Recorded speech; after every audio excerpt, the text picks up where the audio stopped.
290.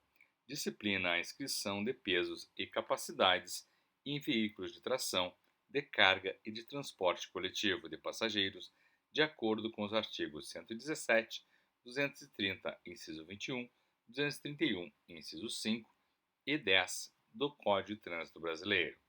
O Conselho Nacional de Trânsito, CONTRAN, usando da competência que lhe confere o artigo 12, inciso 1, da Lei 9.503, que instituiu o Código de Trânsito Brasileiro, CTB, e conforme Decreto 4.711, de 29 de maio de 2003, que trata da coordenação do Sistema Nacional de Trânsito, resolve. Artigo 1º. Ficam referendadas as deliberações número 64, de 30 de maio de 2008, publicada no Diário Oficial, e número 67, publicado no Diário Oficial de 18 de junho de 2008.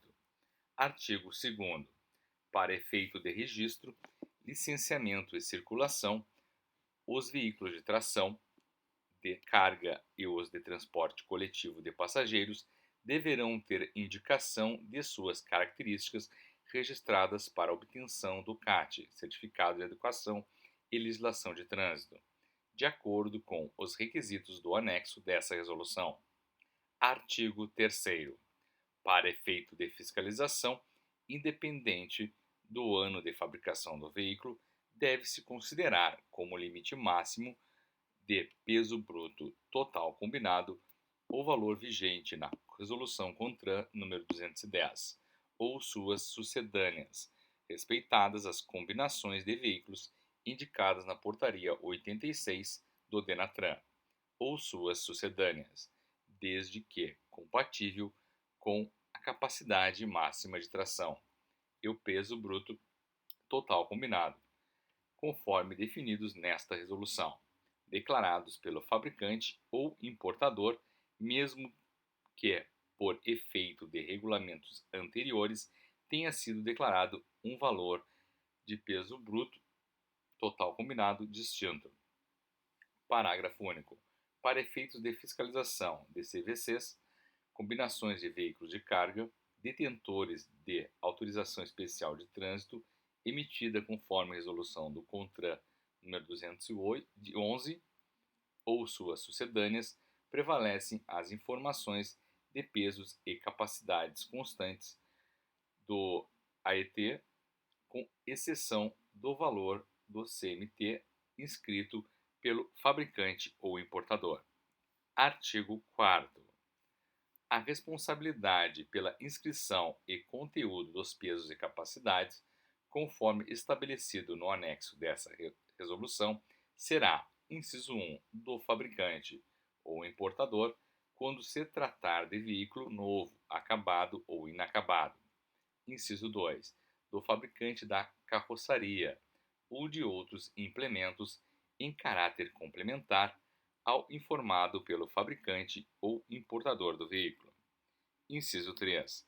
Do responsável pelas modificações quando se tratar de veículo novo ou já licenciado que tiver sua estrutura ou número de eixos alterados ou outras modificações previstas pela Resolução 292 e 293 ou suas sucedâneas.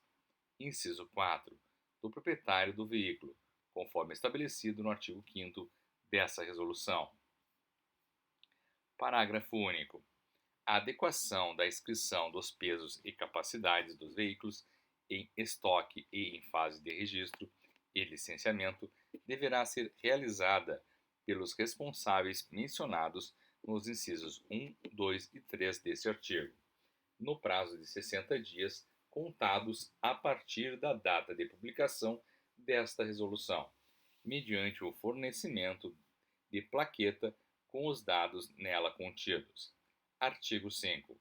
Para os veículos em uso e os licenciados até a data da entrada em vigor desta resolução, que não possuam a inscrição dos dados de tara e lotação, fica autorizada a inscrição dos mesmos por pintura resistente ao tempo na cor amarela sobre fundo preto e altura mínima dos caracteres de 30 mm em local visível na parte externa do veículo. Parágrafo 1º. Para os veículos destinados ao transporte coletivo de passageiros, a indicação de que trata o caput deste artigo poderá ser realizada conforme o item 4.2.2 do anexo, neste caso, de responsabilidade do proprietário do veículo. Parágrafo 2º. No caso de ser verificada a incorreção dos dados inscritos no veículo durante a fiscalização de pesagem, fica o proprietário do veículo sujeito às sanções previstas no artigo 237 do Código de Trânsito Brasileiro, CTB, independente das estabelecidas na Resolução CONTRAN 258. Artigo 6º. No caso do veículo inacabado, conforme definido no item 2.10 do anexo dessa resolução, fica o fabricante ou importador obrigado a declarar na nota fiscal o peso do veículo nesta condição. Artigo 7º. Para o cumprimento do disposto no artigo 5, o proprietário do veículo terá o prazo de 120 dias, a partir da data de publicação desta resolução. Artigo 8º. Esta resolução entra em vigor na data de sua publicação, ficando revogada a Resolução 49 de 98 CONTRAN.